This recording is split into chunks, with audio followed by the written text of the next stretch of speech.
नमस्कार।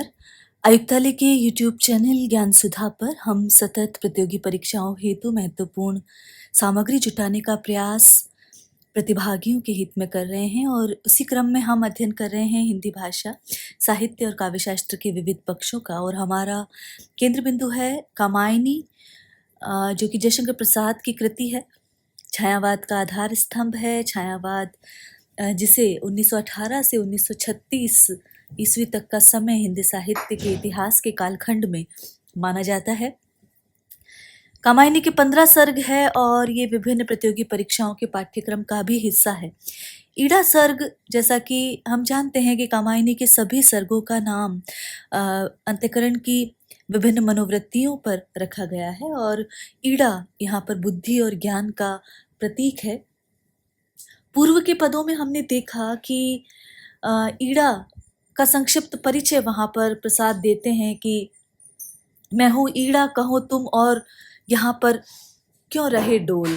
तो इस तरह वो प्रतिभा प्रसन्न मुख सहज खोल अपना परिचय स्वयं देती है और वो बताती है कि स्वागत पर देख रहे हो तुम ये उजड़ा सारस्वत प्रदेश, भौतिक हलचल से ये चंचल हो उठा देश ही था मेरा। तो वो बताती है कि सारस्वत प्रदेश की स्वामिनी हूँ और जो भौतिक विलासिता के द्वंद्व में फंसकर ये सारस्वत प्रदेश किस प्रकार जीर्ण शीर्ण हो गया, मैं इसी की स्वामिनी हूँ। इसमें अब तक हूँ पड़ी इसी आशा से कि आए दिन मेरा। तो मेरे भी अच्छे दिन आए, मैं भी समृद्धशालिनी हूँ, इसी प्रतीक्षा में मैं यहाँ पर ठहरी हुई हूँ। और जब मनु ईड़ा का संक्षिप्त परिचय सुनते हैं तो मनु को कुछ तोष प्राप्त होता है और उसी से वो पूछ लेते हैं जो उनके जीवन की व्यथा रहती है कि तुम्हें बताओ मैं क्या करूं, कि भविष्य को किस प्रकार उज्जवल बनाया जा सकता है। मनु कहते हैं कि न जाने विधाता ने इस सृष्टि का निर्माण संसार के प्राणियों को क्या भयभीत बनाने के लिए ही किया है।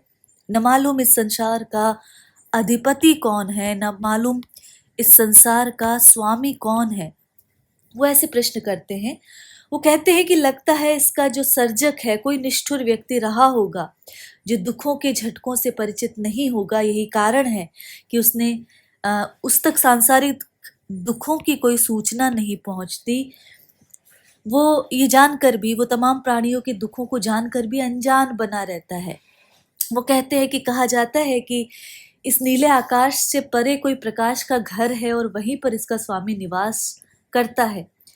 तो मनु विचार करते हैं कि क्या वह स्वामी, क्या वह सर्जक मुझे सहायता देकर मेरे अभावपूर्ण जीवन को प्रसन्नता से बदल सकता है। तो मनु के इन वचनों को सुनकर ईड़ा कहती है कि सृष्टि का स्वामी कोई भी क्यों ना हो, मनुष्य को अपनी शक्ति पर विश्वास करना चाहिए और तुम ही हो अपने सहाय। केवल तुम ही अपने सहायक बन सकते हो। तुम यदि परिश्रम और प्रयत्नों से अपने जीवन का नियमन और संचालन करते हो तो तुम ही अपने सहायक बन सकते हो। जो बुद्धि कहे उसको न मानकर फिर किसकी नर शरण जाए, जितने विचार संस्कार रहे उसका न दूसरा है उपाय। तो यहाँ पर ईड़ा कह रही है कि हाँ, तुम ही हो अपने सहाय, अर्थात तुम ही अपने सहायक हो, तुम ही अपनी उन्नति और अपने जीवन के कर्मों के संचालक हो। तुम्हारे अतिरिक्त तुम्हारा और कोई सहायक नहीं है। जो बुद्धि कहे उसको न मानकर फिर किसकी नर शरण जाए। तो मनुष्य को बुद्धि मिली है, उससे ही वह अपनी उलझनों की गुत्थियों को सुलझा सकता है।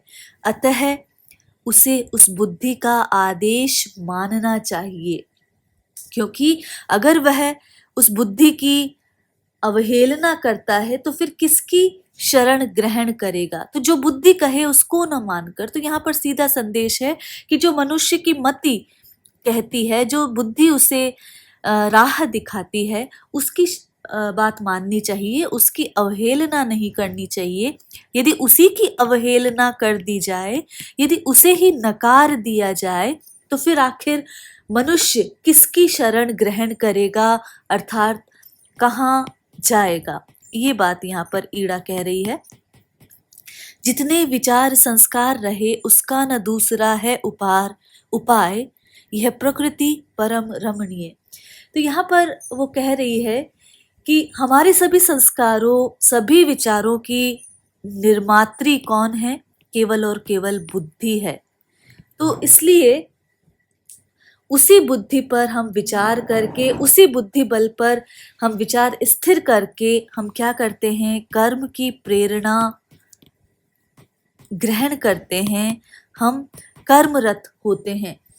तो हमारे विचारों, संस्कारों की जो पृष्ठभूमि है उसमें यही बुद्धि रही है, यही जो शुभाशुभ है उसका भी निर्धारण करती है, और इसके अतिरिक्त और कोई दूसरा उपाय नहीं है। तो इसीलिए वो कहती है, हाँ तुम ही हो अपने सहाय। ये प्रकृति परम रमणीय, अखिल ऐश्वर्य भरी, शोधक विहीन। शोधक अनुसंधान करने वाला शोधक कहलाता है, खोज करने वाला शोधक कहलाता है। अखिल ऐश्वर्य भरी, तो यहाँ पर अखिल ऐश्वर्य भरी अर्थात सभी प्रकार के आनंदों से भरी हुई है, सभी प्रकार का आनंद प्रदान करने वाली ये वसुधा है, ये पृथ्वी है। तो ये प्रकृति परम रमणीय, कि प्रकृति अत्यंत सुंदर और संपूर्ण ऐश्वर्यों से भरी है। तुम उसका पटल खोलने में परिकर, कसकर बन कर्मलीन। तो परिकर कस अर्थात कमर कसकर। यहाँ पर ईड़ा कहना चाह रही है कि प्रकृति अत्यंत सुंदर और संपूर्ण ऐश्वर्यों से भरी है। इसके गर्भ में वैभव तथा शक्ति की निधि छिपी हुई है, लेकिन इसे खोजने वाला कोई शोधक विहीन अर्थात नहीं है। अर्थात प्रकृति के भीतर उसके गर्भ में वैभव और शक्ति की निधि छिपी है, किंतु इसको अनुसंधानों द्वारा प्रकट करने वाला कोई नहीं है। तुम उसका पटल अर्थात तुम खुद उसका मर्म समझो, तुम खुद उसके रहस्यों को समझो। तुम पुरुष हो, अतः कर्मशील बनते हुए प्रकृति के इस रहस्य का उद्घाटन करो। तो इसके लिए तुम्हें परिकर कसकर अर्थात इसके लिए तुम्हें कमर कसनी होगी, परिश्रम करना होगा, तत्परता से कर्म क्षेत्र में जुटना होगा, कर्म लीन होना होगा, कर्मरत होना होगा। ये बात यहाँ पर ईड़ा जो है वो मनु को कह रही है। सबका नियमन शासन करते, बस बढ़ा चलो अपनी क्षमता। इस प्रकार प्रकृति के सभी तत्वों का नियमन करके, नियंत्रण करके, अधिकार करके और उस पर शासन करके तुम अपनी क्षमता बढ़ाते चलो, और तुम निरंतर बढ़ते चलो, अपनी शक्ति को बढ़ाते चलो। तुम ही इसके निर्णायक हो कहीं विषमता या समता, तुम जड़ा को चैतन्य करो। तो तुम ही इस सृष्टि के, इस धरती के, इस प्रदेश के संचालक हो, तुम ही निर्णायक हो, तुम ही निर्णय लेने वाले हो। इसलिए तुम इस विश्व पर शासन करो और अपनी शक्ति को बढ़ाओ। और यदि तुम्हें कहीं विषमता या असमानता दिखाई दे, विषमता, समता या असमानता दिखाई दे, तो तुम स्वयं ही इसका निर्णय करो, अथवा कहाँ तुम्हें भेदभाव से काम लेना चाहिए और कहाँ समता से, इसके निर्णायक तुम स्वयं हो। और तुम जड़ा को चैतन्य करो। इतना ही नहीं, तुम विज्ञान के सहज साधनों को अपनाते हुए वैज्ञानिक उपायों द्वारा जड़ता में भी चेतनता उत्पन्न करो, अर्थात जड़ पदार्थों को भी चेतनाशील बनाओ। तो ये बात यहाँ पर मनु कह रहे हैं। यदि तुम यश अखिल लोक में रहे छाए, यदि तुम ऐसा करोगे तो तुम्हारा यश इस संपूर्ण विश्व में छाया हुआ रहेगा। यदि तुम इस प्रकार कार्य करोगे और इस पथ का अनुसरण करोगे जो मैंने तुम्हें बताया है, तो तुम्हारा यश संपूर्ण विश्व में फैल जाएगा और तुम यशस्वी बन जाओगे। ये बात यहाँ पर ईड़ा मनु को कह रही है।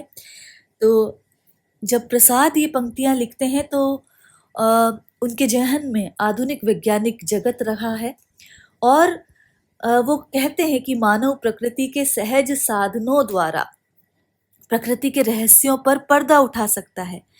तो ये बात एक कही है। दूसरी बात, कर्मलीन होकर पुरुषार्थ करके, वहां पर कर्म की ध्वनि स्पष्ट रूप से सुनाई दे रही है। इससे स्पष्ट हो जाता है कि प्रसाद केवल भाग्यवादी नहीं है, अपितु वह कर्म को पूरा पूरा महत्व देते हैं और पुरुषार्थी व्यक्ति अपने श्रम द्वारा भाग्यलिपि को भी बदलने में समर्थ हो सकता है। ये बात यहाँ पर ये संदेश देना चाह रहे हैं, तुम जड़ा को चैतन्य करो या तुम जड़ता को चैतन्य करो। यहाँ पर विरोधाभास अलंकार है, जड़ता भी है, चैतन्यता भी है, चैतन्य करने की बात भी है, इसीलिए विरोधाभास अलंकार का प्रयोग भी यहाँ पर किया गया है। हंस पड़ा गगन वह शून्य लोक, जिसके भीतर बसकर उजड़े कितने ही जीवन मरण शोक। हंस पड़ा, प्रसन्न एवं प्रफुल्लित हो गया। हंस पड़ा गगन वह शून्य लोक, यहाँ पर मानवीकरण अलंकार है इस पंक्ति में। जिसके भीतर बसकर उजड़े कितने ही जीवन मरण शोक। तो ईड़ा और मनु का साक्षात्कार हुआ है, मनु के अकर्मण्य जीवन में कर्मठता का संचार हुआ है और ईड़ा की प्रेरणा परख वाणी सुनकर मनु सारस्वत नगर की व्यवस्था संभालने के लिए तत्पर हो गए। और ये वह समय था जबकि प्रकृति में सर्वत्र एक मनोरम वातावरण छाया हुआ था और उस समय के वातावरण का चित्रण ही प्रसाद इन पंक्तियों में कर रहे हैं कि हंस पड़ा गगन वह शून्य लोक। प्रभात का समय था और ईड़ा की प्रेरणादायक बातें सुनकर जो वह शून्य लोक था, समस्त विजन जो था, निर्जन जो था, वो ईड़ा की इस उक्ति को सुनकर हंस पड़ा, अर्थात मनोरमता में बदल गया। ये वह शून्य लोक था जो अभी तक अंधकार की गहन छाया तले दबा हुआ था और साथ ही जिसके भीतर जाने कितने जीवन बसकर उजड़ गए थे, मृत्यु को प्राप्त हो गए थे। कितने हृदयों के मधुर मिलन क्रंदन करते बन विरह कोक, जाने कितने हृदयों का मधुर मिलन रजनी के अंधकार में बिछड़े चकवा चकवी की भांति, विरह कोक चकवा चकवी की भांति उनके चित्कार कर चुका था। तो यहाँ पर कहने का तात्पर्य यह है कि इस शून्याकाश के तले जाने कितने मधुर संबंधों को वियोग की अवधि से गुजरना पड़ा, कितने ही संबंध अपरिचित बनकर रह गए और कितने ही जीवन मृत्यु को प्राप्त हो गए। तो ये वही शून्य गगन था जिसके नीचे जाने कितने मानवों ने जीवन मरण के दृश्य देखे थे। ले लिया भार अपने सिर पर मनु ने यह अपना विषम आज, हंस पड़ी उषा प्राची नभ में देखे नर अपना राजकाज। तो यहाँ पर ये वही शून्य गगन था जिसमें कई मानवों ने मरण शोक देखे थे और कितनी ही ऐसी स्थितियां देखी जहां पर दुख और दर्द जो है कराह रहा था, क्रंदन कर रहा था। वही शून्य लोक आज ईड़ा की प्रेरणादायी वाणी सुनकर हंसता हुआ दिखाई दे रहा था। क्यों? क्योंकि इस वातावरण में मनु ने इस संसार के या इस प्रदेश के नियमन का भार, प्रदेश के नियंत्रण का भार, प्रदेश का अधिकार अपने सिर पर ले लिया था, अपने अधिकार क्षेत्र में ले लिया था। मुहावरा है यहाँ पर। तो ये भाव है कि इसी शून्य गगन को व्यवस्थित करने का भार मनु ने अपने कंधों पर ले लिया था। तो मनु ने यह अपना ले लिया भार अपने सिर पर, मनु ने यह अपना विषम आज। तो भाव ये है कि इसी शून्य गगन को व्यवस्थित करने का भार मनु के कंधों पर आ पड़ा और इधर तो मनु ने शासन व्यवस्था अपने हाथों में ली, उधर उस आश्चर्यजनक कार्य को देखते ही क्या हुआ, हंस पड़ी उषा प्राची नभ में। तो उधर प्राची दिशा में अरुणाभा फैलाती हुई हंसने लगी, देखे नर अपना राजकाज। और साथ ही क्या हुआ, यदि हम देखें चल पड़ी देखने वह कौतुक, चंचल मलिया चल की बाला। तो एक तरह तो प्राची जो है वो अरुणाभा फैलाकर हंसने लगी कि ये नर अपना राजकाज देखे। उधर ही जो मलियाचल है, मलियाचल क्या है? दक्षिण से जो चलने वाली वायु है उसे मलय पवन कहते हैं। तो दक्षिण से चलने वाली जो वायु है वो भी हंसती मचलती हुई इधर उधर घूमने लगी। तो चल पड़ी देखने वह कौतुल, चंचल मलियाचल की बाला। कि वो ये देखने लगी कि प्रकृति की अरुणाभा मानव सृष्टि के आदिम पुरुष का राज्य कार्य संभालने के लिए सामने आकर खड़ी हो गई। लखलाली प्रकृति कपोलों में गिरता तारा दल मतवाला। तो यहाँ पर प्रकृति प्रसन्न थी, प्रकृति की बात है, और उसके गालों पर लाली दिखाई दे रही थी, अर्थात उसके कपोल जो हैं लज्जा ऋण हो रहे थे, लज्जा से अरुण हो रहे थे। तो लज्जा ऋण उसके कपोल, किसकी बात की जा रही है? प्रकृति की। और उसे देखकर जो तारा दल है, जो नक्षत्र दल है, वो मतवाला होकर गिर रहा था, अर्थात प्रकृति जो है प्रसन्न हो रही थी और सर्वत्र मनोरम वातावरण देखा जा रहा था। उन्निद्र कमल कानन में होती थी मधुपों की नोक झोंक। तो वन में खिले कमलों से मधुपों अर्थात भ्रमरों की नोक झोंक चल रही थी, अर्थात छेड़छाड़ वहां पर चल रही थी। वसुधा विस्मृत थी सकल शोक। वसुधा भी आश्चर्यजनक थी, आश्चर्य से प्रसन्न थी, और वो संसार जो है सारे शोक जो है भूल गया था। यहाँ पर ये बात की जा रही है कि प्रकृति के सुरम्य वातावरण में सर्वत्र प्रसन्नता और आनंद की लहर थिरकती हुई दिखाई दे रही थी। तो यहाँ पर न केवल प्रभात के सुरम्य वातावरण का दृश्य प्रस्तुत किया गया है, वरन ये बताया गया है कि प्राची की अरुणाभा के साथ ही मनु के हृदय का उल्लास भी यहाँ पर चित्रित है। यहाँ पर निसंदेह चूंकि कवि छायावादी है, इसलिए छायावादी लाक्षणिक और प्रतीकात्मक भाषा शैली का प्रयोग है, और उपचार वक्रता के सहारे प्रकृति के उल्लास का सजीव चित्रण हुआ है। हंस पड़ा गगन यदि हमने देखा तो मानवीकरण अलंकार है। मधुर मिलन क्रंदन करते, मधुर मिलन क्रंदन करते, ये विशेषण विपर्य आया जब उलट जाते हैं विशेषण, विशेषण विपर्य। वन विरह कोख, यहाँ पर क्रंदन करते वन विरह कोख में रूपक अलंकार है। मलियाचल की बाला, रूप का अतिशोक्ति अलंकार।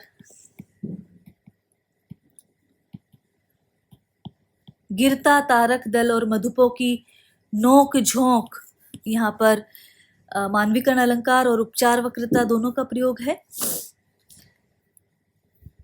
जीवन निशीथ का अंधकार, जीवन निशीथ, निशीथ अर्थात अर्धरात्रि। अगला पद प्रारंभ हो रहा है। जीवन निशीथ का अंधकार भगरहा क्षितिज के अंचल में मुख आवृत कर तुमको निहार, तुम इड़े उषासी आज यहाँ आई हो बन कितनी उदार। तो जीवन निशीथ के अंधकार, तो मनु ने श्रद्धा को छोड़ा तो उनका जीवन अंधकारमय बन गया था। वे निराश और हताश होकर इधर उधर घूमते थे। अब उनका मिलन ईड़ा से हो गया तो उन्होंने मनु को प्रेरणादायक वाणी में बहुत कुछ कह दिया था। इसीलिए वो कह रहे हैं कि हे ईड़ा, मेरे जीवन में अंधकार छाया हुआ था, अब वह उषा रूपिणी तुम्हारे हृदय में मोह छिपाकर भाग रहा है। तो मेरे जीवन में अंधकार छाया हुआ था, लेकिन वो तुम जो उषा के रूप में उदय हुई हो, तो उसके पश्चात मेरे जीवन के जो अंधकार है उसने तुम्हें देख लिया है और वो भग रहा है, अर्थात भाग रहा है। मुख आवृत कर तुमको निहार, और तुम्हारा मुख देख कर तुम ईड़े उषा सी, तुम ईड़ा कैसी हो? उषा की भांति हो, प्रभात की भांति हो।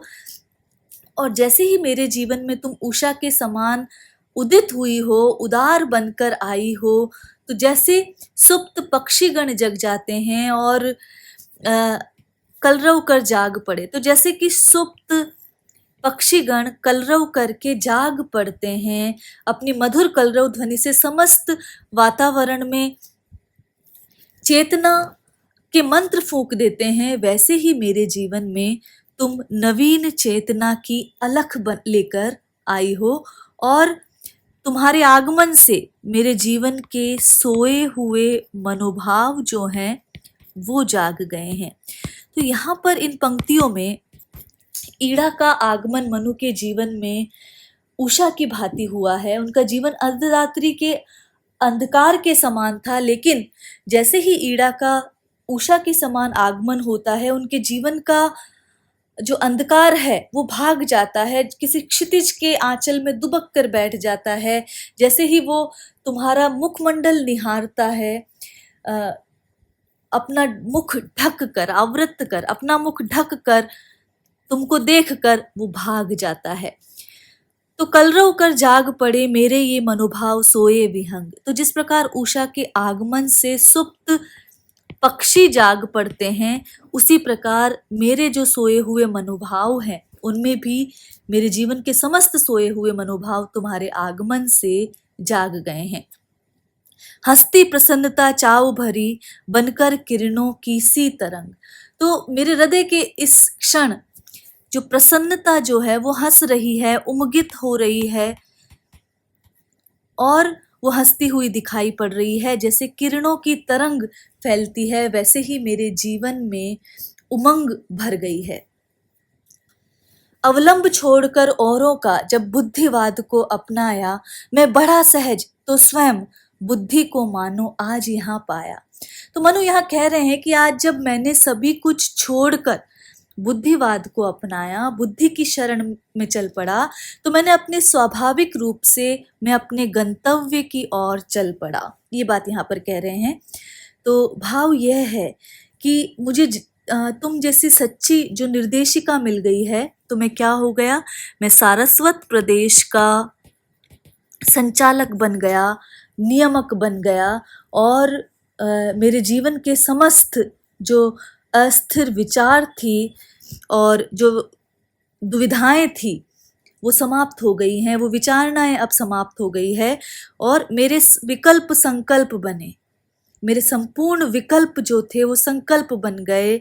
जीवन ही कर्मों की पुकार, जीवन के मेरे जीवन में कर्मों का संदेश सुनाई देने लगा, अर्थात जीवन अकर्मण्यता को छोड़कर क्या हो गया, कर्मलीन हो गया। मैं कर्म परायण हो गया और सुख साधन का हो खुला द्वार और कर्मठता का सहारा लेने के कारण ही मेरे जीवन में सुख समृद्धि का दरवाजा खुल गया है, अर्थात मुझे सभी कुछ प्राप्त हो गया है। तो मनु यहाँ संतुष्ट दिखाई दे रहे हैं, उन्हें सब कुछ प्राप्त हो गया है और ईड़ा बुद्धिवाद के साथ साथ उषा के रूप में चित्रित हुई है और नवीन चेतना की वाहिका बनकर मनु के जीवन में उसने प्रवेश लिया है। मनोभाव विहग यदि देखें, जीवन निशीथ देखें और अंधकार देखें तो रूपक अलंकार है। और यहाँ पर भगराहा क्षितिज के अंचल में मुख आवृत कर तुमको निहार, कि जो मेरे जीवन का अंधेरा है वो अपना मुख छिपा कर तुमको देखते ही भाग रहा है। तो यहाँ पर मानवीकरण अलंकार है और संपूर्ण पद में कर्म का संदेश दिया गया है और जो कि जीवन का सर्वस्व बताया गया है। मनु और ईड़ा दोनों के माध्यम से यही व्यक्त करने की चेष्टा यहाँ पर की गई है। तो ये हम ईड़ा सर्ग की बात यहाँ पर कर रहे थे और कामायनी के चारों सर्गों का अध्ययन जो कि पाठ्यक्रम का हिस्सा है उनका हम कर चुके हैं। ईड़ा सर्ग में हमने लगातार देखा कि किस प्रकार जो मनु हैं वो श्रद्धा को छोड़ने के पश्चात कितने निराश और असफल व्यक्ति के रूप में वहाँ जी रहे हैं, लेकिन ईड़ा के आगमन से किस प्रकार वो कर्मलीन हो जाते हैं, ये बात यहाँ पर की गई है। इस प्रकार हमने देखा कि ईड़ा जो है कामायनी का महत्तम सर्ग है और अन्य सर्गों की तरह ही यह भी अंतर्द्वंद्व प्रधान सर्ग है और मनु का संघर्षपूर्ण जीवन इसमें चित्रित किया गया है। इस पूरे सर्ग की प्रतिष्ठापना देखें तो वो यही है कि श्रद्धा विहीन मानव किस तरह इधर उधर भटकता रहता है और मानव जीवन में श्रद्धा की परम आवश्यकता पर बल प्रसाद देते हैं। ईड़ा सर्ग के माध्यम से बुद्धि और हृदय के समन्वय पर बल देते हैं, और यदि हम कलात्मकता की दृष्टि से देखें तो वहाँ पर भी रूपक, उपमा, उत्प्रेक्षाओं के ससर्ग से ये जो भाव है प्रसाद के वो स्पष्ट होकर आए हैं। ईड़ा का चित्रण यदि देखें तो प्रतीकात्मक है। ईड़ा, श्रद्धा, मनु तीनों ही प्रतीकात्मक है, लेकिन यहाँ पर बीच बीच में कई सफल बिंबों की योजना प्रसाद करते हैं। लाक्षणिक और प्रतीकमय भाषा शैली है। कथोपकथन जो है मनु और ईड़ा के वो बहुत मार्मिक और संक्षिप्त हैं, और मनु और ईड़ा के चरित्रों को और साथ ही श्रद्धा के चरित्र को भी उद्घाटित करने का सामर्थ्य रखते हैं। तो कामायनी का अध्ययन, जिन 4 सर्गों का अध्ययन हमने किया है वो आज समाप्त होता है। आज के लिए इतना ही। नमस्कार।